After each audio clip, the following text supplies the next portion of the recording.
Welcome to Behind the Scenes on the DP World Tour with me, Nick Dougherty. Now, as a member of this tour, still am a member of this tour, 3 wins I had. I love this place and I love this town as well. We're in Dubai. It's the first Rolex Series event of the year. It's the Hero Dubai Desert Classic. Big points, big prizes, deep fields. And we're going to go behind the scenes. So you might be watching wherever you're on the world, the broadcast, we've been covering all that live golf. Today, well, it's all about sort of teeing up what goes on to make these guys superstars in the first place. So we're going to start down on the range and we're going to take you through all these stories out here with our commentary team.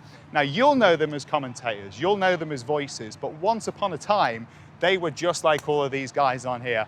World beaters, superstars of the game, traveling around the globe, shooting 67s, sometimes slightly higher. But now they have a mic in hand, but we still love it and we still tell those tales. So we're going to start with a couple of them here. In fact, I'm going to give them the build up now because I don't really like giving too many compliments. Andrew Coulthard, 2 wins on the DP World Tour. He actually won the Aussie Order of Merit once as well. Ryder Cup player. Anthony Ward, multiple winner on the DP World Tour as well. 16 years between his 2 wins. Heck of a player. Both of them here. Boys. Here we go. No, not I'm going to give you. I'm going to give you that. You're going to work it between you. I've given you the build-up. Okay, big build-up. You don't really know how I've sort of built you up, but let's just say I've given you due respect. That's unusual for you. Due respect. That's enough. That's enough. So, boys, we're going to walk the range in a minute. First of all, what are the vibes that you feel down here when you're getting ready for a tournament on a Wednesday? What's it all about? Well, I think Wednesday morning, people are playing Pro-Ams. This time, I worry actually whether they're all on form, whether there's actually something they're trying to iron out. At what time of the day, Andrew, is it the, oh my goodness, it's Wednesday and it starts tomorrow, where's my swing? What time is that, like 2:20? That started on Tuesday for me, Nick. That definitely came on Tuesday. But yeah, it's funny, it's a great point. There's always a saying, if it's not in your suitcase, when when you arrive, you're never going to find it here. And yet there's still an element, even as good as these players are, that they're out here trying to find something. Trying to find something that'll just click. Might not necessarily for the likes of Elvira or some of the top players who are on form, but for some of the other ones who are battling to try and find something, there's still room to try and find a little something just to take the game on. We're still searching now, aren't we? You know what? Things have changed, haven't they, Worley? You go back, especially his time, like back in the 50s when he got on tour, there wasn't things like this. I mean, Andrew was probably out there, caddy was catching the balls, cleaning and putting back in the practice bag. I mean, we had proper balls, didn't we? But now, it's the selection, any type of, what have we got in here? This is the little Callaway section in here. Well, you've got different types of Callaways, not just a Callaway ball. There's Strixons, there's Titleist everywhere. Andrew Coulthard's going to put a couple in his pocket. That's what the rounds of golf go for. Callaway Chrome Tour, there's Chrome Softs, there's all sorts. But no, it's an amazing facility. I think back years ago, Tiger Woods was playing. He used to back up the SUV to the back of the range. There was none of all this stuff. It's changed unbelievably. But one thing I will say, the wind is still on the left side here, left to right. I struggled on the left to right wind. Why is that a problem for me? I was a drawer, so I was happy in that, but I found myself almost starting to pull the ball. So I would rather go and have a few holes on my own. If I was struggling, I would possibly think of that rather than standing. But one thing this will do for them, whether it comes out this week, it will come out somewhere during the season, because there's no problem with hitting lots of golf balls and working on your golf. The harder you work, the better you'll play.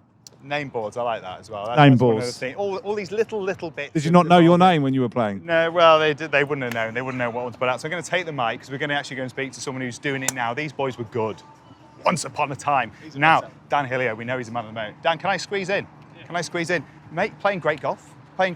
What goes on a Wednesday for you? What's the focus really as you get towards the tournament? I think for me, it's just getting used to the condition of the course. Obviously, it's a bit more fiery than it was on Monday. So yeah, it's just going to, I think, slowly get more and more fiery as the week goes on. You just got to keep adapting. And so yeah, just go out, play 9 holes this afternoon, get used to the conditions of the course. Thankfully I've seen it a few times in the past. So yeah, it's feeling good. When you've played a wonderful tournament like last week, you've been playing really lovely. In fact, you come here with good memories from last time around, but also on last week's golf, brilliant performance again. What do you do to sort of try and keep yourself in the groove? Like, what's the secret to try and staying on that roller coaster, that good feed? Yeah, I think it's just not changing anything. I mean, I've got my process that's been working well for me, especially these last couple of months. And yeah, just trying to keep it nice and relaxed. I feel like that's when I play my best golf. And so yeah, just coming out, enjoying every week and enjoying every day. I think a lot of people at home when they watch, one thing they don't know that well is how you practice. So there's different types of practice, right? You see, you've got block practice where you like reps, bicep curls effectively, and then you got your random practice to sort of mimic what it feels like on the course. How do you break that down with each of the sessions that you do? Yeah, for me, I mean, these Monday, Tuesday, Wednesday, split it pretty evenly. Most of the time, I won't spend more than half an hour on the range, like you say, doing that block practice, and I might hit a few shot shapes here and there just to get the feeling of hitting it both ways. I do like to shape the ball when I'm out on the course, and then obviously there's no better practice than actually getting out there and playing, and so try and do that every day, at least 9 holes. Well, go on, teach us one. Give us a shot shape. Which one are you going to hit here for us? Well, wind's hard off the left, so I'm going to just hold one up against the breeze, I think, and try and keep it as straight as I can on that breeze. Adjustments to hit that shot? For me, I just feel like I sort of get more weight going into my left toe on the way through, so rather than it feeling like it's more middle of my foot, I feel like I'm going more that way out towards the left toe. That gets everything going. Change the path. Beautiful. And the I see you've got the simple stick down here. Yeah. How advantageous is that to? People will think at home, well, he obviously aims good. He's a tour player, but actually, is that something you have to keep on track with? Yeah, very much so. I do tend to get a little open with my alignment, that helps obviously keep that in check. It's alignment's very underrated, so definitely important to keep the track of it. I've interrupted you too much. We're going to watch you hit one. We're going to stay here to watch you hit one. Let's hit us one of those draws, and we'll get Andrew Coulthard to judge whether or not it actually happens. Nick Dougherty had no point having an alignment rod. His golf ball went all over the place. Dan's one of the best ball strikers in the game. He's an absolute flusher off the tee and with irons. So what are we giving him? Marks out of 10? That was absolutely marks out of 10. Well, that was 10 out of 10. That was absolutely tremendous. Hey, Absolutely tremendous. What a suck up. I'm only saying that because he's here. Keep doing the good stuff, Dan. In fact, should we just go in next door? Let's go Nice, Dan. All the best. Have a good week. Let's go next door. In fact, we'll go in again. You did mention he was runner-up last year, didn't you? I did. To Tyrrell, yes, we know. Ewan, can we jump in? Sorry, mate. We just had a good chat with Dan there about practice. For you, what does it look like on a Wednesday? Just here with coach and caddy, trying to get numbers dialed in a little bit. Get a bit of wind up here in the afternoon, so just trying to hit some wedges into different pins with different simulators, trying to kind of get it dialed. So I think everyone will be kind of working on the same stuff, making sure the swing's decent, and also just try to stay kind of chilled. Don't want to burn too much energy as well for the tournament coming up. Multiple winner on tour, Ewan Ferguson, one of those guys who's like ready to do the next step. When you come to the start of the year and everyone gets excited, you're in the desert, it's a beautiful place and you want a fast start. How do you set goals for the coming season? How do you do that? I've tried now for the last 5 years different ways, and you never really know to get the right way, but we've just been taking it day by day this year, just trying to get the small wins each day, getting here on time, making sure you put in the right effort and do all the right stuff, ticking all the boxes of small things like getting your yardages done, making sure your clubs are all in the right order, and just not taking any shortcuts. So just day by day, trying to build it up, small wins, hopefully equal but the big one at the end of the year. We'll watch you hit a couple, and we're going to speak to Jamie as well, he's got all the technology in his hand here, the coach, Jamie Goff, coach of many great players across the years. Jamie, what are we keeping an eye on? For him at the moment, we're just obviously trying to dial in these numbers, but mechanically with his wedges, we're trying to keep his levels better, trying to take the flash speed out of it a little bit, control the spin rates. So, what's a good way of doing that? Well, a lot of it in a perfect world, you're not spinning it too hard if you don't hit it that hard. So, if he's got a shot that's, I don't like people hitting hard wedge shots. Mm-hmm. So if you take a little bit of pace out of it, use a slightly less lofted club, you'll generally be better. Mm-hmm. If you're hitting, I think it was Hogan said, if you show me a man who hits hard wedge shots, I'll show you a guy I want to play against forever. Yeah. But obviously the ball is a little bit less spinny now than it used to be, but still the same old premise, a little bit lower in a perfect world, a little bit less spin, you'll control it better. What's the discipline? We'll just take a little look, watch him go through. What's the quality of the strike here as well? Lovely. What's the blend for a coach these days? Well, not these days. This has always been the battle, isn't it? A player who's keen, who's excited, who's hungry, who maybe isn't 100% dialed in on. They're super happy, like playing the best golf. What's the blend of you giving them a little something to feed them on a Wednesday versus the look, mate, it is what it is right now. We've got to go out there and use what we have. What's the blend? I mean, generally on a Monday, Tuesday, we do a little bit more fundamental stuff. But Wednesday, it's a lot more feel and a lot more performance type of thing. My being a bit of a dinosaur, I like to see the guys controlling their ball flight well. Mm-hmm. So if they're playing a fade or playing a draw, just dialing it in, making sure that they're in control of. There's a lot to be said for standing over the ball and knowing what's coming. Yeah. If you know what's coming, then you can generally go and play with confidence. So, with Ewan, his fundamentals is so good that we like beginning in the season trying to tick the technical boxes and just making sure that all his basics are good. And then, these guys are so good that you can put them in a few different positions and they'll find a way into the ball generally, That's their skill set. I can imagine you, we're going to leave you to practice now. I don't want to keep bothering you. I can imagine a lot of people watching at home, watching you practicing. Well, I practice too. And I can imagine probably 2 wedges, then into the 9, 7, 5. You're hitting quite a few here. What's the sort of breakdown of how you work through your bag when you're having a practice session in terms of what you spend most time on? Could even be breakdown with long game to short game. Yeah, well, something I always try, I want to know how far I'm hitting it, which is quite key, but also direction. So, we hit some hard, try and see like max yardages, then we'll hit some soft, and then we'll do some technique work, making sure, my sequence is good. I'm working on all my kind of basic fundamentals, making sure they're all in place. But, I think the worst thing you can do when you get on the range is just try and smack it as hard as you can. Yeah. Just hitting like lots of small shots, trying to find the middle of the club face, and then kind of build it up from there makes a bit of a difference. And, that's what I've done today as soon as I got to range, just kind of clipping a few with obviously Golfy here, just trying to make sure that the sequence is good, find the club face, then I can kind of build the reps up, build it up, hit it a bit harder, find a bit of confidence, and that. So it seems kind of really simple, but honestly, that's what all the guys are doing. No one's coming out and just trying to smack it as hard as they can as soon as they get here. They're just kind of building it up and trying to find it throughout the session as well. Yeah. Love that, mate. We've taken up too much of your time. We'll leave you to it. Great work, boys. Thank you so much. Let's go and head on. Wally, have you got the easiest job in the world, by the way? Oh, absolutely, yeah. Yeah? Yep, absolutely. Are you part psychologist, Lyle, as the caddy as well, would you say? He takes care of himself. He's absolutely fine. You're saying all the right things there, brother. Oh, he's right there, isn't he? Yeah. We'll leave you to it. Wally, I'm going to give it back to you. We'll leave him to it. Right, let's be honest now, okay? Is punishment practice, do you think, still a thing? Remember when we used to do punishment practice? You shot 74, you should probably just go home and rest, which I think they're better at, or do guys still punishment practice? There's a little bit of that. I think mentally, that at this time of the week, this is where it really matters. You want to go home and you need to be calm about what you're trying to achieve. The thing about you and Ferguson, you listen to the strike, it's clean, it's crisp. He's a great mixture of talent, but someone who's very disciplined. I think Jamie Goff gives that for him. But the thing about this turf is very similar to on the golf course. It's tight. It's tight, so it will find out your wedges, Andrew, if you're not spot on. I listened to 3 or 4 of those, and they were as crisp as you like, where 1 or 2 sometimes, if they're not quite there, they're a bit trappy, they might be a bit late. He was bang on there. Yeah.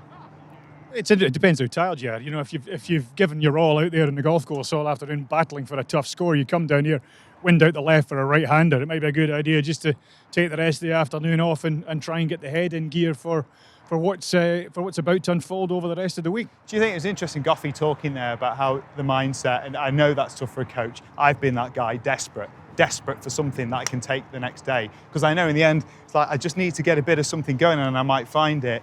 Like, do you think generally guys, when they come out here and practice, is this somewhere that is to be respected but also feared to a degree, because you can tie yourself up in knots a little bit with the way that you practice? How important is what we see from these guys and the way they go about their business on a Wednesday? Yeah, personally, and everybody has their own opinion, I think this area is overrated.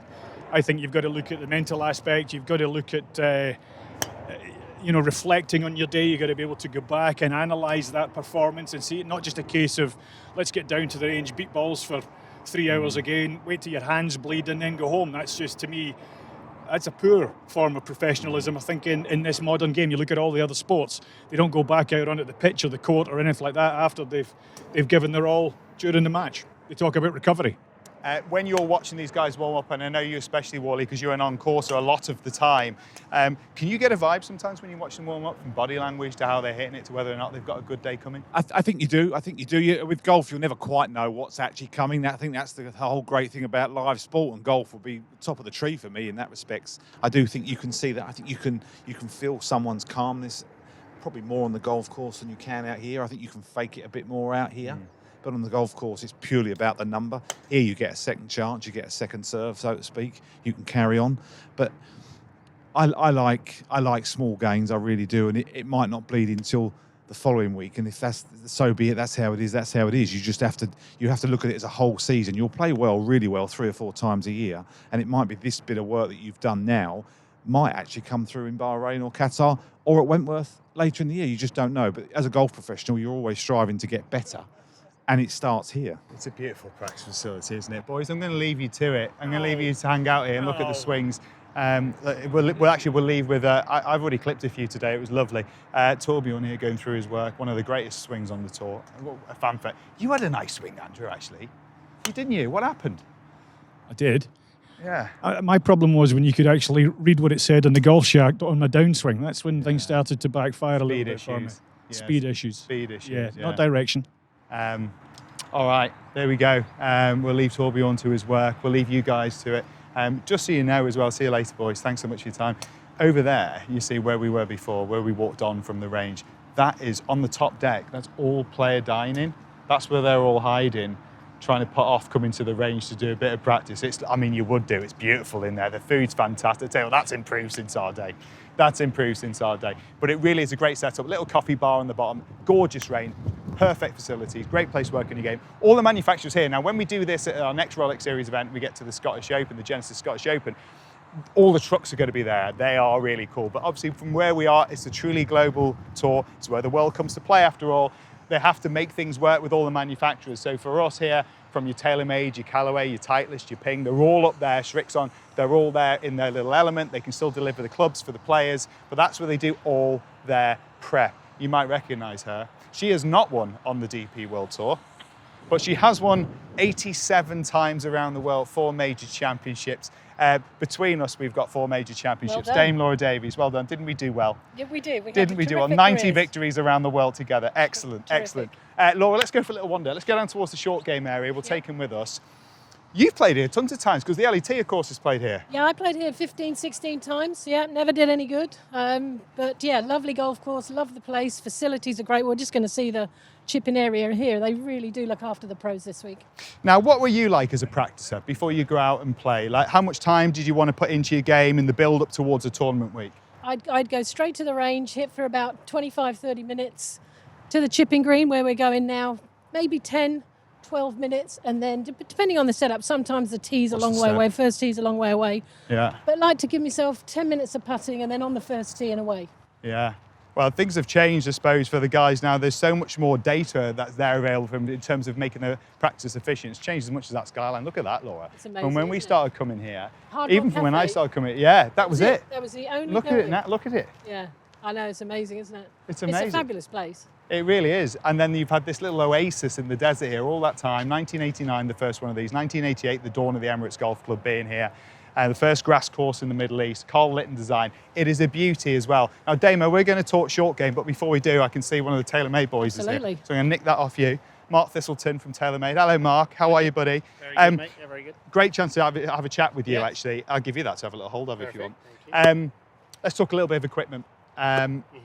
Lot of talk, certainly last week. Rory McIlroy. Let's do the irons first. Okay. Raw's Proto is what he always Yes. had, the blades, which Yeah. is, I think, of course, Rory McIlroy, of course he's got blades. That's what Yeah. everyone at home would think.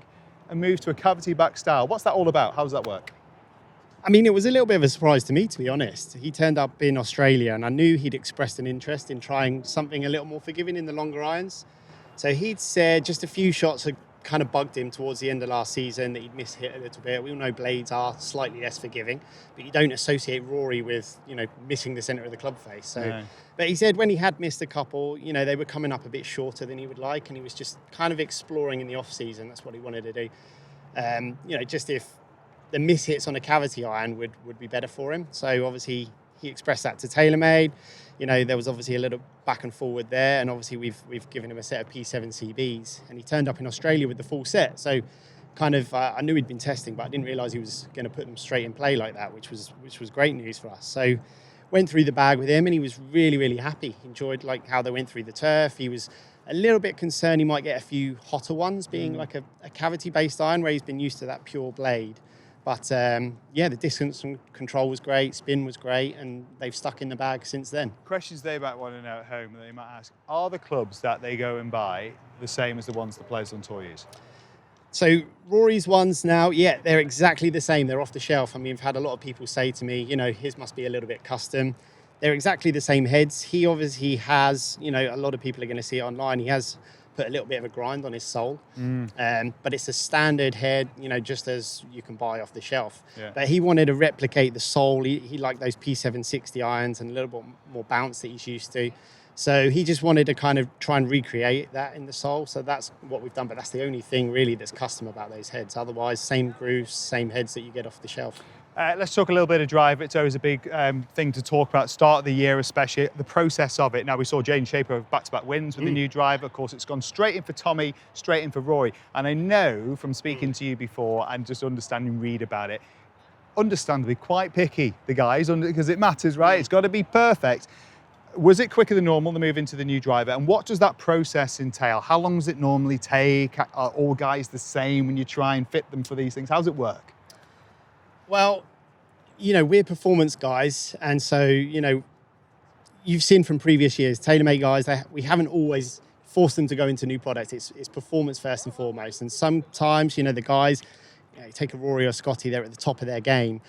They're not going to give you loads and loads of time to try and fit them into a new product. They want to see, and if it works straight off the bat for them and they see something, which obviously they have done this year, great.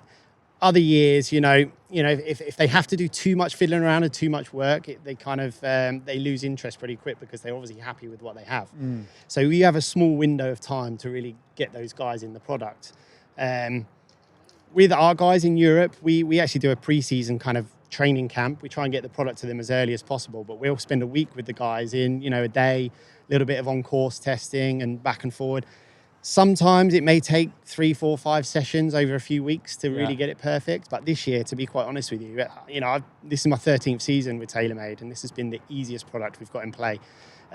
It's been such an easy fit, really, which has been a relief. And then obviously you've seen that from the top guys, Nelly and Charlie Hull and Scotty, Rory. That kind of falls through, and they actually have a big influence on the guys out here as well. So everyone wants to know what Rory's playing, what's in his bag, why is he playing this, can I try that? So those guys carry a lot of weight even with the DP Tour players. Love that. Thistles, will leave you to it. It's a wrap-up day, isn't it? Wednesday now, you've done your bit. It's up to you boys to go and play now. It's up to you boys.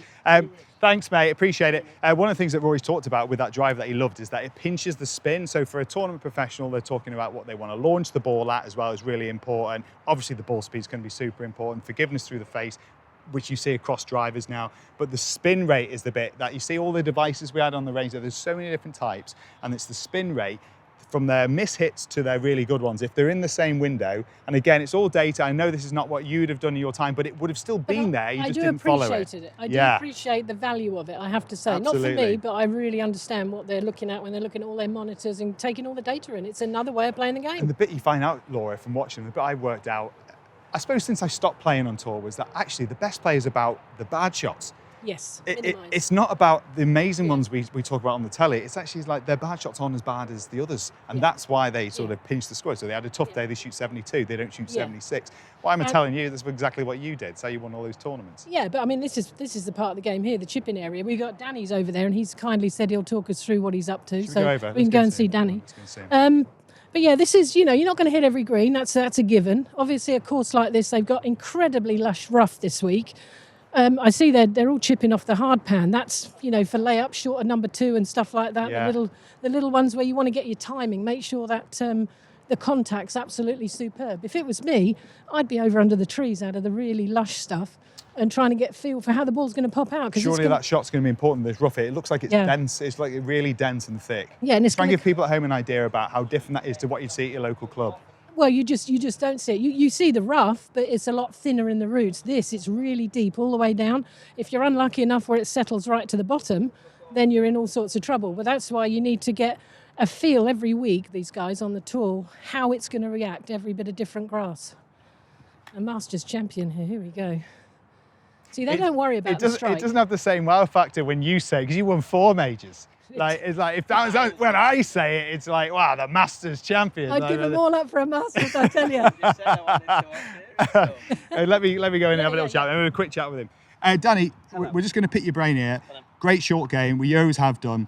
What are the big keys for you for being able to get the job done around the greens? One of the main ones is picking the shot that is like worst case scenario is going to work out best. Sometimes you've got no choice. You've got to go over a bunker. And you've got to play some crazy shot, but for the most part, for me, it's like trying to pick your closest landing point in a flat spot, and then like kind of work back. What could I hit there that would go this? Would it be wedge 50, 53? So that takes away the doubt with this. So it almost picks the shot for you. Yeah, I've often been pretty good when I'm like screwed. Yeah. There's only one choice. This is the shot you've got to hit. Yeah. And then actually now trying to play a few different ones as to where you pick your spot and then hope. And then just see, the first thing you'll see guys doing Monday through Wednesday, I often do it, you land it in the box and see how far it goes and just gauge. Quite firm out there. So most people are going to be going upstairs this week or even on the deck all the way. Control the landing point, is that king in short game?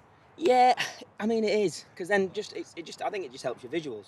If you can pitch it roughly where you're trying to pitch it, and then you can mess around if you want to bang a bit of bounce on or take a bit off. And again, you'll just see differences in what feels easier week to week. Last week, no one was hitting flop shots because it was really grainy. You see a lot of putting last week. Around here, there's a little more grass. Still grainy, still tight, but the greens are firm. So again, you're going to potentially have to control it with loft rather than spin. So yeah, there's a whole lot of factors that go into it. All right, let's see one. Let's see one. So for me, I'm not really going to a flag. I'm just trying to pitch it just on here and just see what happens. But actually, when I start my first few, I actually go putter grip. Right. Is that to move the energy to the shoulders? Just because I've got a real tendency, as do most of us, to like get it a bit forward. When putter grip, if you do that, it feels horrendous. Right. So almost trying to actually get that shaft to line back up into the forearm straighter. Nice. And like pick it off the top. Lovely. But yeah, it's easier said than done round here when you're getting a nice line, you're doing it. Most people get under pressure, but don't worry, you'll see it on the weekend. You'll be back here hitting a little low one. But in just terms of the breakdown of how much time you spend on short game across, if you had long game, short game putting, how would you break down that practice? It's probably about 15%-ish. Yeah. Because I do a lot of mine out there, because this is, as good as this is as a facility, this is more just like, am I controlling what I can do? Yeah. So I'll do a lot, like we've done a lot more this morning in the Pro-Am, a lot more relevance. Greens are a little firmer out there. The shots are a little more, the rough's a little far away from the chipping green. And just trying to get the feel. Same with the bunkers. Bunkers here, you get it on a good lie, throw it in. Yeah. You get water behind it or something different and you play it a bit different. So actually I try and do more of it on a golf course. This is more of a warm your hands up, everything in the right place, and then kind of try and then work it through. Any tips for everyone? Everyone wants a bit of spin, mate, don't they? You know what I mean? Any tips for trying to get a little bit more check on it? There's people at home going, come on, I'm desperate. I'm desperate. It would be that. Everyone I've had, Matt this morning, bless him, was so rigid, like so rigid and stiff in here. And it's like, watch Shane, let this, the club's heavier at the bottom. Yeah. Let it work. Let it swing. Let it hit the floor. It's lovely what you use to bounce, isn't it? There, I really like for me, this is, it's literally putter grip. Reverse overlap. Yeah. And all this does for me is it really allows. Oh yeah. It really allows for this to line up. That's a lovely pinch, that, isn't it? Yeah, because me the same as everyone. All the tendency is like go a little forward. Yeah. As soon as you go a little forward, you change the angle and then you lose your low point. Yeah. And then you're losing your low point, you lose your control of how it is. So putter grip, like real weak in the wrist putter grip, and just let it have a little bit of play. I mean, yeah, the little spinner. Oh, unreal hand. High tariff though. Whereas you're giving us something that's very usable there for all of us. This is whenever I'm in the proms with the lads, I'll always be putter grip. The shaft's nice and steep. You're leveled up, so you're not got any angles, and just try and just let it work. Pop it on the back of the ball and see. Lovely. It's nothing to go wrong. And I use it a lot around the greens when I'm trying to not spin it loads. Yeah. But I actually end up striking it better and spin it more. Sergio Garcia, Ernie Els, Tiger Woods, Danny Willett. What have they all got in common? Brilliant golfers, Masters champs, probably. That's such a cop-out. They are, that's true. Geniuses around the green. All won. Danny? Oh, all won here. You know, don't you? Classic. Yeah, all won the Dubai Desert Classic. Should've the known same that. year they won a major championship. I did. Oh, okay. Well, Yeah, that's more 26. information. It's a real good test of golf early in the season. See where you're at. Sorry. It's a really good test of golf early in the season. See where you're at. There's no gimmicks out there. You can see it really defined. Start lines have got to be spot on. Got to hit fairways. Similar to Augusta, the greens out here get rapid. Miss it in the right places. It's What are we going to say now in the coverage? He's literally said everything. I had all that written down for tomorrow. I know. Leave me. You just focus on the golf. I won, then Sergio won, then Houghton won here, and then Houghton was leading after Thursday that year as well, from 19. And everyone was like, it's a good omen then. He's a historian. Very good omen. Mate, thank you for your Thanks time. for your time, 10 years on. Yeah, 10 We'll years. see. Less air. 10-year Good anniversary. luck this week. Love that. 10-year anniversary. Danny Willett winning the Dubai Desert Classic. You know, when you look at it, Laura, it's an interesting one, isn't it? I mean, it's a Rolex Series event now, so we know it's a massive uplift in terms of its importance in the schedule on the DP World Tour. But it's always had that bit of a wow factor because you go back to the start of it. I mean, Mark James won the first one, but you've got Seve, Fred Couples, Tiger Woods, of course, Rory's won this thing 4 times. This is one of those ones at the end of it, you stop and go, yeah, nice. Like, it's a proper event. It's a style, you know, if you've won it, the field strength is amazing. It's obviously now it's a Rolex Series, it's even more importance, but it's the venue as well. You know, the golf course, Danny's just said, it's not a bad hole out there. They're all just superb. There's no trickery. No. Everything in front of you. It's what you see. If you hit good shots, you score well. Yeah. If you start straying, you know, you're going to make the big numbers. But yeah, it's a real feather in the cap if you can ever capture this one. Fancy going to the merch? Should we have a little look around? How about the food? These will all be open, obviously, during the tournament. It's like, because it's supposed to be, I think it's called Eat Street they're doing, and it's sort of like a nod to the cuisine. The food in Dubai is pretty special, isn't it? You can't beat it. You really cannot beat it. Yeah. Pretty special. Wings. Radar. I know. I'm surprised he's not there already. So here we go. Let's take you through merch. I'll treat you another time. I'll treat you another time. We're going to head through merch. So obviously, when everyone comes here, great crowds come up. But the one thing as well, this is GEO certified, this tournament, for the 3rd year in a row. So even the fact if there's no normal part, everyone comes here through the train system is a great way to come here as well, and public transport, because they really are trying to make sure that as much as we love being able to put on great golf tournaments around the world, it's done in a sustainable way, and that's all part of it. But when you are on site and you've made the trip, there's so much to enjoy, including a bit of shopping. And there's never a bad time to shop, is there, Damo? No, it's always very nice. A little bit of some nice hats over there. Keep the sun off your bonnet. It's almost a radar hat, isn't it? Well, yeah, I suppose those ones over there, a couple of Panamas. Yeah, very nice. We'll come back here. I'll treat you to something later on. Yeah, I've heard that before. Right, so just to give you an idea about where we are, we just left that putting green. We came through a little eatery area for the public. This is obviously where they can all walk to. Drive range where we all started was right there. So that's where the players go on underneath the Rolex Series. Archway here. Everything's coded as well at this when you come to the tournament, so you know where everyone's allowed, and obviously with your passes, you're allowed to. I've got all the numbers. I've only got 3 numbers. Past champion 5, status. 6, 8. So for those 87 wins, you didn't get all the numbers, did you? No numbers. I've got 3 numbers. You've got 8. I knew I'd win at something, Laura. Hospitality up there, the food up there. You want to talk about good food? That is very nice. Let's go and have a little look on the. We're going to cross over the first tee here. So courtesy cars all down there for the players, takes them back to their hotel. This is the clubhouse here, all that Majlis building style. Now, Majlis means meeting place. And the actual Majlis building, which the course is named at, it's called the Majlis course, is between the 8th and 9th holes, built around the theme of hospitality and celebration, which, of course, this tournament is in the Middle East. Let's just take you up on the first tee for the first tee experience. Terrifying.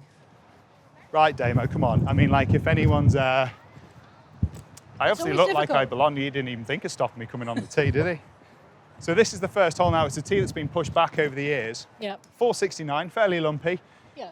The bit that always strikes me is it's very narrow, this golf course as well, in terms of the test off the tee. Yeah, it is, but you've got the extra room. You've got, if you do let one go right. Now this hole in particular, there is OB left, but you've got to hit a real shocker and the trees will stop it. So I actually didn't mind this as a first tee shot, if I'm honest. You see the white tees way up there in the distance. I don't know if the camera picked it up. That's where we used to play from. So we had a similar test, though. Can you take the bunker on or not? Which is what they have from back here. So it's a very similar test. Yeah, and I mean, I remember from my days of playing in this event, this wasn't here. No. And obviously that's the sign of the times, right? As technology has changed, that bunker to challenge has pushed people back here to need that to be the case.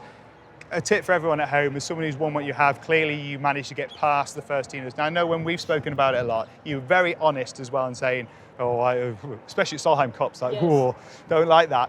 We all don't like the first tee. No. What's a little tool for making us feel a bit better when we're out there? What do some of these guys use when they're feeling those nerves, the anticipation? I think you do all your practice with a little bit in the back of your mind, that first tee shot. I would always try and envisage this tee shot on the range with the last driver I hit, just so I had a nice little picture of what I wanted to do. It didn't always happen because sometimes if it's a Thursday, or a Friday, it's okay. But if it's Saturday or Sunday and you're in contention, sometimes you can't feel your legs on the first tee. The minute you walk down the steps and you're on your round, you're fine. You're back in the game. But first tee in contention on the weekend is a very scary place. Some players don't feel that, but I think most do. Amazing. Someone like Laura, who's been there so many times, it's almost comforting to just like think that even someone like Laura, you don't get used to it. Because I always just think when I've been in contention with guys who are better golfers than me, I think, they haven't got that feeling I've got in terms of that anxiety. Yeah, everyone feels Everyone's it, right? got Tiger, it. not amazing off the first tee, historically. Ryder Cups, Yeah. some of his worst shots because he'd get nervous. Yeah. And yet we all know he was a world beater, obviously. 100%. Talking to Tiger, obviously a winner here across the years. What part of its rich history? Where hasn't he won? Oh, I know. Tell me about it.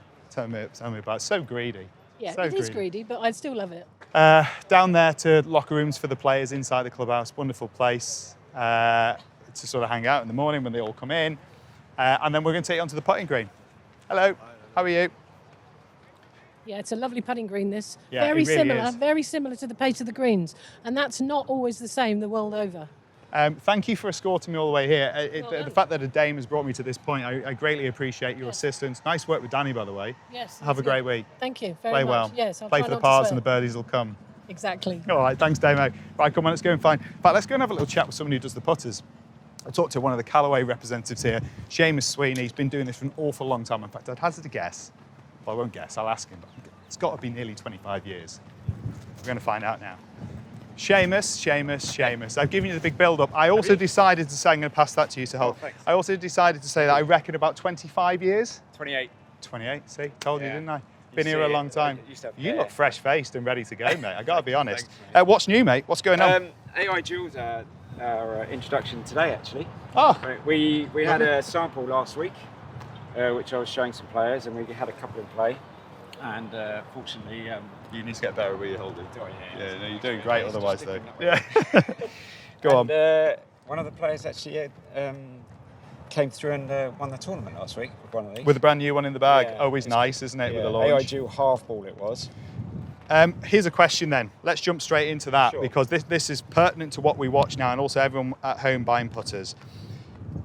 Brad Faxon said a couple of years ago, about 70%, it was back then, I'm sure it's more now, about 70% of players on tour use a mallet-style putter instead of the blade. Now, that wasn't the case back in the day. Why are so many guys now moving to this style of putter? Yeah, first of all, I'd say we're up to probably 80-85%. Is that with Callaway? That's what you Odyssey, find? yeah, Well, usage, that's yeah.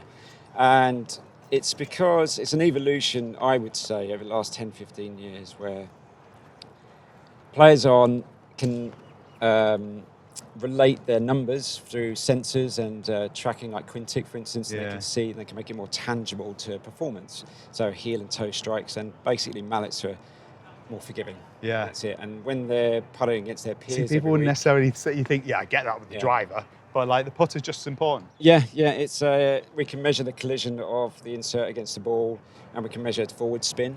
And forward spin is one of the premises for consistent speed, and then consistent speed relates to consistent line.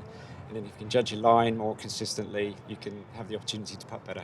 You could be really overly scientific, couldn't you, about the game now? Because there's so much data. But 100%. how easy is it for them to have all of this, which is really important that it comes to the fore in terms of putting them in the best place to putt well, but then allowing them to be kids, you know, like they were on the putting green, just banging them in. Yeah. Like how does that work in terms of a putter fit? Out here, you know what it's like. I kind of know all this in the background, and then when we're away from tournaments, we probably talk a bit more about this to the players. But out here, they're 2 or 3 days away from competing, and so it's a bit more of a softer environment to talk about putting. We just check their fundamentals, alignment, loft, lie, roll, and most of them come with the putter that they probably want to use, or they might have a backup. This is an introduction, so we've done some things earlier in the week to see how they're performing against their game, and a few have switched to a new one because they weren't putting that great last week, and they just see incremental improvement. But next week we'll be out again, and then we'll review it all again. So I love it, mate. Thanks for the insight. You're You're always brilliant. It was great to hang out with, and well done. Your job's done for that. You can chill now. You've done all your bit. If they miss them, it's up to them, isn't it? It's up to them. David Howell. David Howell. Hello, Nick. So, hello, mate. Good to see How you. are Here, you? can I pass you that for a second? You may indeed. Perfect place to hang out with you. Obviously, another part of our team. He's here, so I'm going to have to be a bit of a sycophant here and give the build up while he stood next to me. 5 times a winner on the DP World Tour. He's beaten Tiger on numerous occasions, I know, because he tells me all of the time. One of the times, of course, was to win this tournament. He has one of his wins in 1999. We'll have a little look. Oh, go on, yeah, you go and have a look. Go and have a look. Over there, you see, 1999, David Howe. Now, granted, little spoiler, it was at the Creek. For 2 years it was at the Creek. But you've also had a high finish here, David, on the Emirates. Yeah, I struggled before the first couple of years I came here. Tough course, this one, but they've got the win at the Creek, as you mentioned. 2004 was my best effort here. I think played with Tiger in the last round, managed to do him over by a couple of shots. Did lose to McGinley, though, which was maybe not. Marco Mira won that year, but great tournament to play well in and, you know, feel the juices coming down the stretch. Never quite had a chance to win, but pretty good performance. It's a very special place, isn't it? And what does it feel like for you, you know, across our team, a lot of weeks we go to, and I think that's one of the things we come to, we mentioned at the very start of this, is that it's easy to forget in time, isn't it? It's like you do all these things, you're front and centre, you're on the centre stage, and then you get a little older and then your time goes and it's someone else's time now, it's all these guys out here. Sometimes it can be forgotten, but when you come back to tournaments like this, you're remembered. So like 1999, there you are, and you don't have to drift far along there to find Bjorn, Els, O'Meara, Els, Woods, Stenson, Woods, McIlroy, Jimenez. I mean, it's a who's who in the game, going all the way through to obviously Tyrrell Hatton in 2025. What's that like, David, when you come back and you can reminisce? It's lovely. I mean, really is. And funny enough, one year I was here, true story, because there's a lovely, if the cameraman can pick that up, there's a lovely picture of Seve here with the trophy. You can see there, I mean, it's a biggie. And one year I came back here and my winning photo didn't seem to fit the run of all the other photos.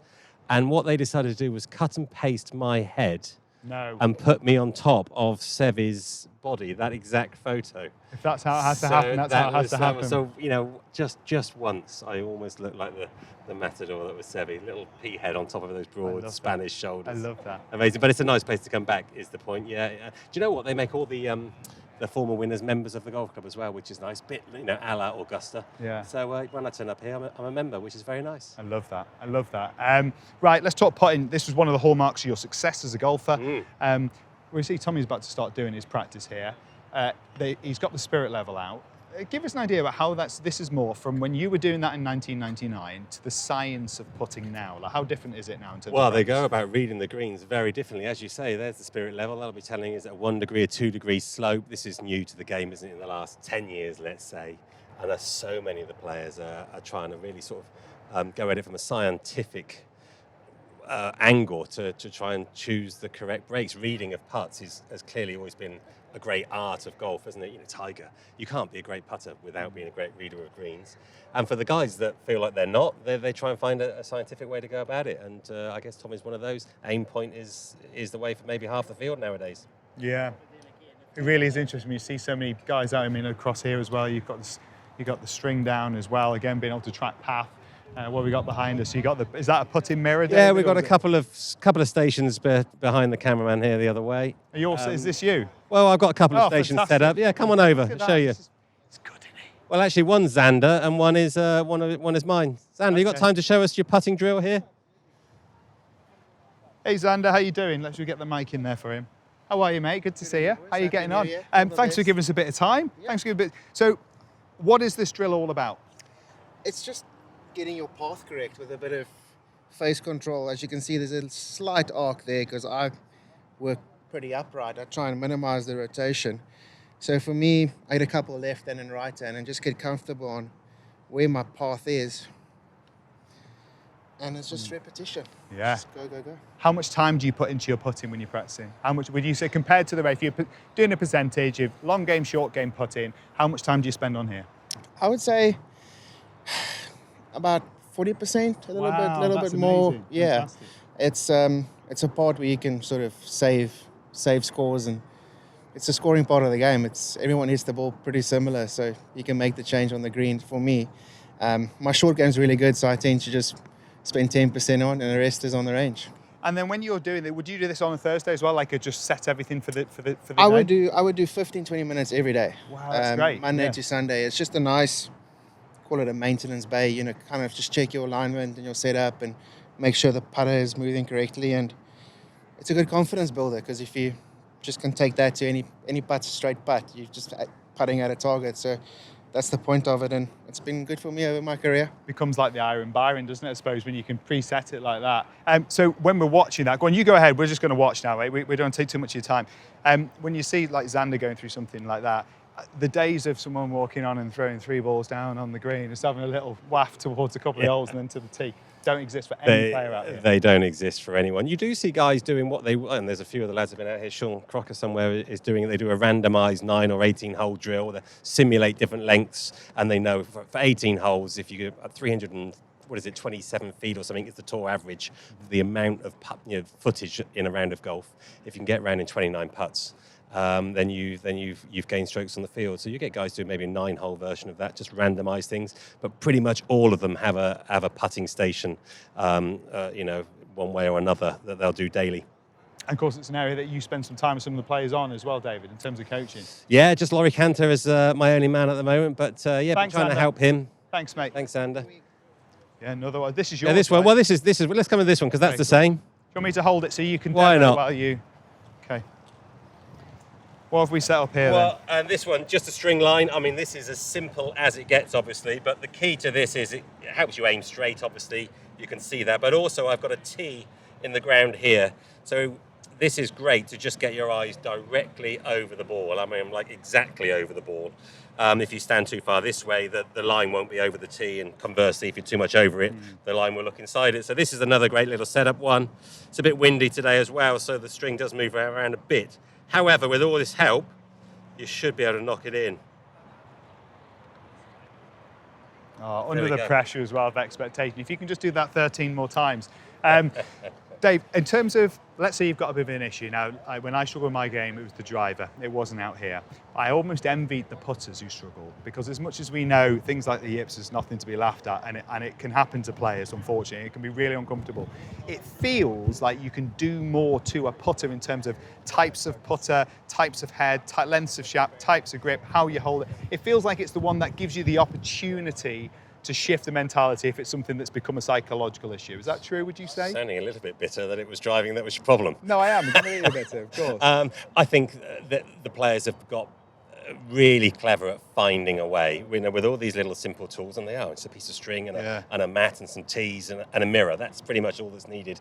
But yeah, they find a grip that works for them. And if needs be, then now they've gone to the long putter, haven't they? Yeah. That's another way. And the great thing about putting, as you say, as opposed to driving, you're either going to hole it or you're going to miss. Yeah. You know, you're not going to 3-putt from here. Whereas off the tee, you get your problems. Then 3 off the tee, 5 off the tee, all sorts can happen.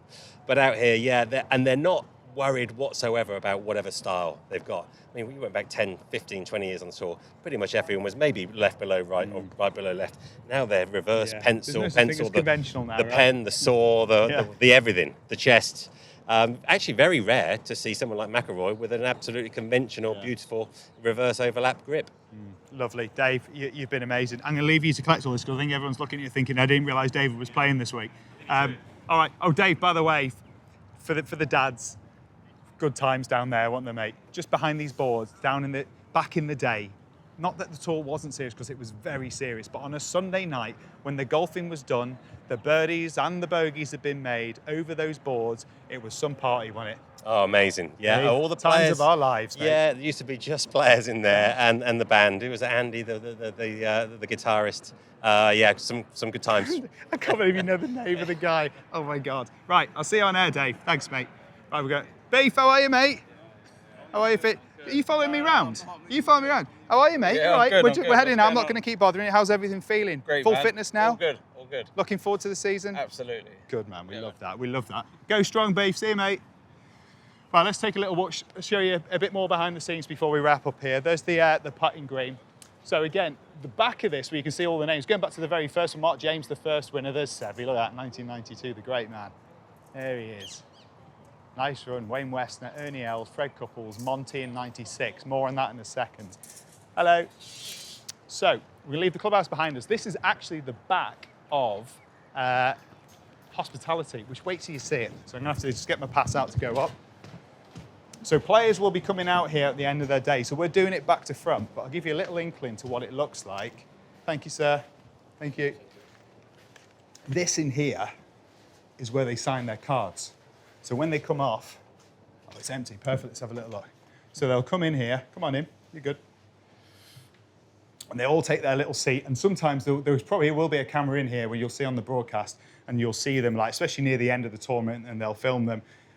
They'll be in here checking their card, make sure it's all done, signed officially and everything. I think it's Linda this week who's in charge of making sure they're all signed. These are all the ones from the Pro-Am that have been left here, scoring computer. And sometimes if literally the leader is behind in the next group and they're waiting to see what's going to happen, they might hang out and watch it on the screen in here to see what happens. Or if they think there might be extra holes, they might then choose to go to the putting greens, hit a few putts or hit a few shots. So it's always very nervy in there, but it's the end of the day, sometimes elation, sometimes, well, despair. We all know this game, don't we? And they'll walk up here. We're going to take you out now. 218. I've got one more guest. Have a guess who you think it might be. Here we are. On 18. With the one and only Radar. There you go, mate. That's all yours. I hold this. That's all yours. Okay. What do you want to do now? Well, I think we're going to have a little walk. Okay. Let's have a wander. Well, first of all, while we're here, because we actually got a good look here with this rough down the left. Good, popular place to miss it. Let's just first of all tell you where everything is. Open champion over there. Oh yeah, Francesco. Pro-Am. So this is 18 green, and Frankie's just finished his Pro-Am. Tanusti.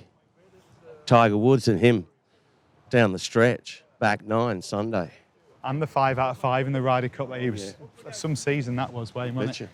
There's the hospitality behind. You can see amazing build out. Wayne's changed, hasn't it, over the years? Yeah, it's incredible, the build out. It's one of the biggest I've ever seen outside of America and Wentworth. BMW PGA at Wentworth. Actually, it's big, but it's... Wayne, let's walk down. And often I actually ask myself, Nick, a place like this, a permanent structure wouldn't be bad. Yeah, well, I mean, it frames it so beautifully. In fact, sometimes these places look so different. We're walking quickly because there's people playing in the Pro-Am to 18. We don't want to get clocked here. But it's a double green here, 9 and 18. This is sort of the setup for where they close. Across the first couple of rounds, 2 tee starts. So one day they finish on 9, one day they finish on 18. But a good place, first of all, Wayne, I'm giving you the build-up yet about what he's done. So Wayne, obviously a former winner of his national championship, the Aussie Open. I've given everyone else sort of the CV sort of tour. A couple of huge wins on the DP World Tour. You were third here. The same year you won the Scottish Open and beat Sir Nick Faldo. Yeah, I was third here, and I came very close. I sort of threw up on myself a little on the back 9 on Sunday, but, you know, those sort of things happen. But gee whiz, I've seen some amazing things happen here over the years. I've seen Tiger, hole 1. Do you know, just quickly, I once, Tiger Woods, I was here. We were going just over there, and we went through the tunnel, and he's 4 back on Sunday. And I thought to myself, well, this is going to be very interesting to see what happens here. Yeah.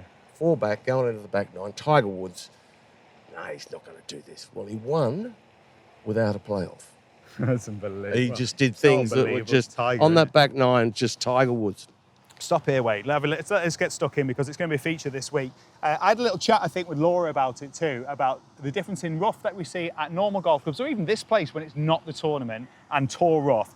This is fairly representative of what you see. How big a challenge is this in terms of playing out of what they can do from it? Well, most of the fairways, this is very much like Florida. I mean, what they do over there this time of year, where we're just about to go over there on the PGA Tour in a month or so. Well, it's an overseed, and this is not Bermuda. This is an overseed with rye. And what they do is just shove the seed down, and they just water it to death. And this stuff, it nestles down, so like you can't believe. I mean, it really does. The ball gets down there, you can't get any spin out of it. So difficult to get contact because it's so matted. It's a matted grass, and you can only play it with an open club face. So, and the best you can get out of this, I think, is a 7-iron. Like if you're trying to thump a 6-iron out of this stuff, good luck with it. You need to be very, very strong to manoeuvre it out of here. It's one of the skills, though. I must admit, you're on the course all the time, so you've moved with the times already. You're used to what the players can do from this rough. Whereas for me, even in my time away from competing, I see lies and I think, no, he's going to have to lay that up. And yet they can shift it, can't they? I saw one on Sunday, and Rory only had 140 to the flag, only 120 to the front edge, over on the right-hand side off his tee shot, day 4, and I didn't think he could reach. He flew it straight over the back of the green. I mean, it was just the power that these guys possess, and that's why they go to the gym, because if you've got a little bit extra strength, I mean, it just shows up for a lot. We saw a ball just pop into the rough over there, and it just went down to the roots. Should we let's try and get past them so we get a little bit of a safer place. Now, I think everyone at home would also love, you're a very recognisable figure. I've been out with you when we do opens and stuff with Sky. And I mean, it's like being with Mick Jagger, to be fair. Well, but everyone, they see the hat, don't they? I got nicer lips than him. Tell me how you do your job. How does it work with how you get the number? And like, what do you do? How does the whole process work with you getting the number and getting to the point of being able to tell us what's going to happen? Well, the number, first of all, I go up there and have a look at the ball and see if it's lying. Obviously, it's not in a divot.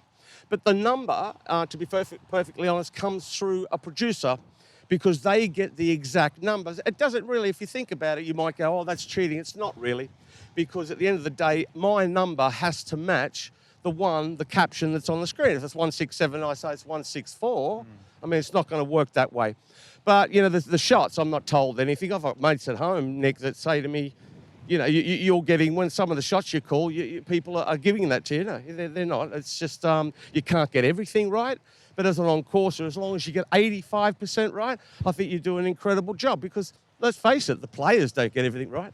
No. So it's, but it's an incredible job. I'm so very blessed to have done this for so many years. I love walking the course. I wouldn't really like to sit in the box, even though I do the box sometimes on the PGA Tour when Beam's up there presenting something or something. I'll go in there for half an hour, but I'm a little like a caged lion. I'd rather be out here in the sunshine and the fresh air. Talking of the box, that right there is our commentary positions for this week.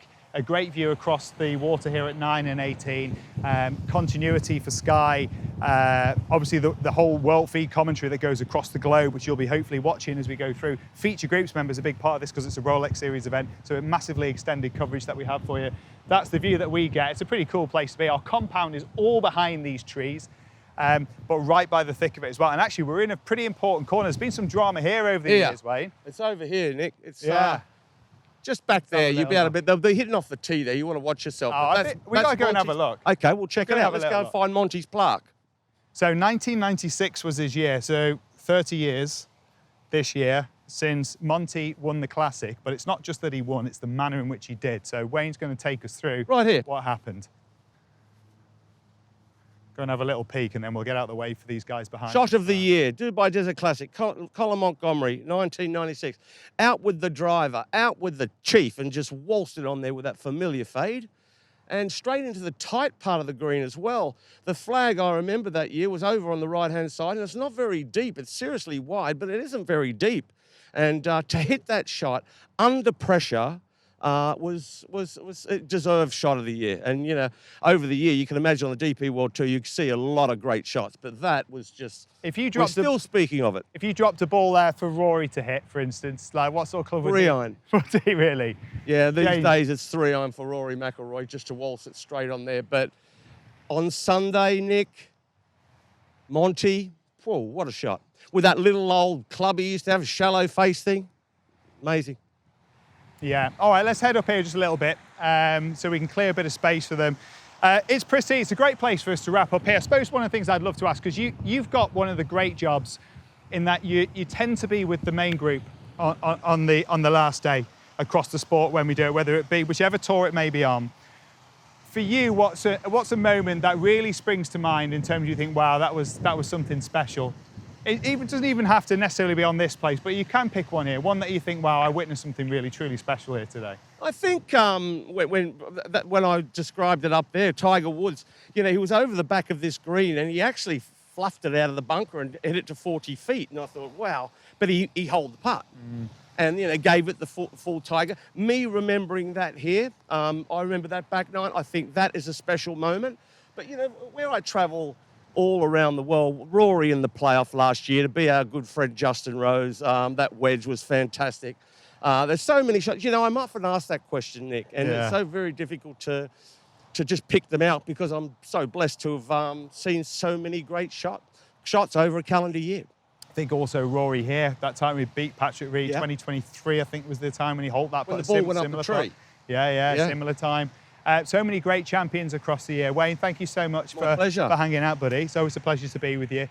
We're, of course, going to be here to tell you the story, as always, across all of our different platforms. Hope you enjoyed this. It's our first behind the scenes at one of our Rolex Series event.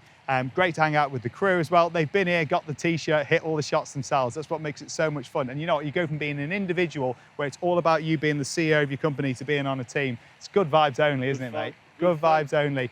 Make sure you tune in for our coverage across our platforms. Now, if you are watching in the UK and Ireland, we'll be on Sky Sports Golf through the week. But watching elsewhere around the world, if you're taking this in right now, check it out with your local broadcaster, and we'll see you all the way through the week here at the Hero Dubai Desert Classic. Thanks for watching. Should we get some dinner?